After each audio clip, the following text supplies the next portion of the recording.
మీరు గమనిస్తే సివిల్ సర్వెంట్స్లో అంటే వాళ్ళు ఎటువంటి బ్యాక్గ్రౌండ్ నుంచి వచ్చినా ఎలా వచ్చినా వాళ్ళందరూ యూపీఎస్సీ వాళ్ళకి నేర్పించేది ఒకటే, ఒక పద్ధతిలో పనిచేసుకుంటూ వెళ్ళటం, ఒక డిసిప్లిన్ అనమాట.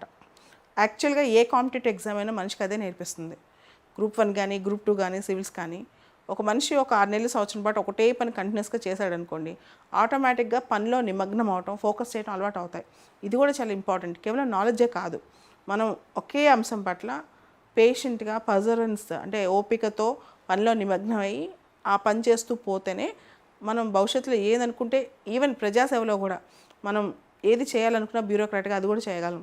సో కాబట్టి రిలాక్సేషన్ ఇమీడియట్గా రోజుకు ఒక మూవీ చూస్తే కానీ నాకు రిలాక్స్ అవ్వలేను, ఇవన్నీ పక్కన పెట్టి నువ్వు చేయాలనుకున్న నీ నమ్ముకున్న సిద్ధాంతాన్ని, నువ్వు నమ్మిన లక్ష్యాన్ని, నువ్వు కోరుకున్న జీవన విధానాన్ని అవలంబించడం కోసం, దానికోసమే మనం 100% మన టైం డెడికేట్ చేస్తే అప్పుడు మనం సక్సెస్ అయినా ఫెయిల్ అయినా మనలో రిపెంటెన్స్, ఆ బాధ మాత్రం అంటే మనం చేయలేదు 100% అనే బాధ ఉండదు.